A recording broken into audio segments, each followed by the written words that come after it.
Pemirsa, Indonesia saat ini menghadapi situasi yang tidak mudah karena inflasi terjadi hampir di semua lini. Untuk itu, Presiden meminta jajarannya untuk mengambil kebijakan secara tepat.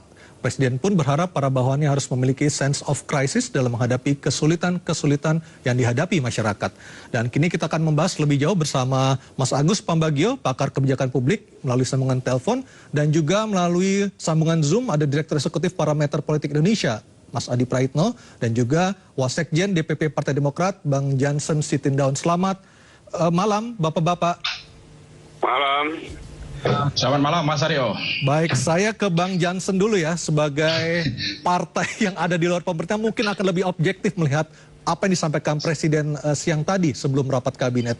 Dari sisi Demokrat, Anda melihatnya apakah ini benar-benar bentuk kemarahan dari Presiden ataukah ada message lain yang disampaikan Presiden Jokowi kepada masyarakat, Bang Jansen?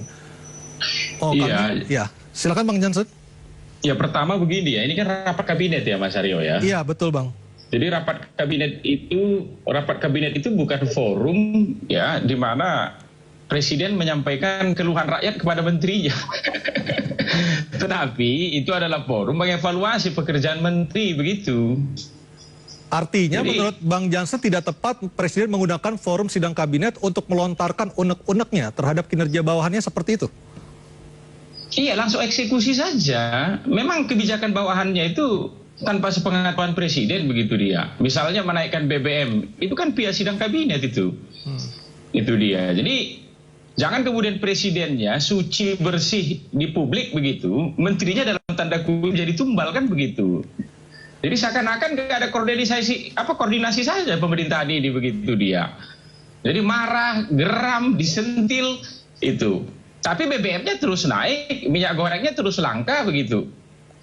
Kan nggak ada juga outputnya, begitu dia. Beda hal kalau marah misalnya begini ya, besok BBM langsung turun. Itu. Atau minyak nggak lagi langka begitu. Atau negara langsung menang lawan mafia begitu. Masih ada gunanya. Kalau ini kan tontonan terus ini, tontonan terus begitu dia. Jadi evaluasi saja pekerjaan menteri itu. Besok keluarkan kebijakan, begitulah dia. Mengembalikan head minyak goreng begitu. Seperti harga yang lama begitu dia contohnya. Baik. Itu lebih substantif begitu dia, ketimbang soal marah geram ini terus. Karena ini kan berulang-ulang juga kan. Dulu awal-awal pandemi juga begitu. Itu dia harus ada sense of crisis begitu. Lain semua segala macam anggaran itu segera dipakai. Ini kan berulang terus ini. Atau kemarin misalnya di Bali tuh soal produk-produk impor tuh, itu dia. Langsung kerjakan saja. Itu ngapain kemudian kampanye lagi sekarang ini? Pemerintah udah mau jalan 8 tahun begitu dia. Baik, saya mengkonfirmasi omongan Bang Jansen itu ke Mas Adi Praitno dulu, Bang Jansen ya. Mas Adi, apakah Anda juga melihat ini sebagai bagian dari simbol politik cuci tangan? Saya ke Bang Jansen lagi. Bang Jansen, sebagai partai yang duduk di parlemen, apa yang akan Demokrat lakukan sebagai langkah politik untuk memfollow up atau menyikapi kemarahan Presiden ini? Apakah akan ada pemanggilan dari menteri-menteri terkait atau seperti apa, Bang Jansen? Enggak, kalau ini kan urusan dapur nih, urusan internal Presiden ini yang kemudian dibawa ke publik begitu.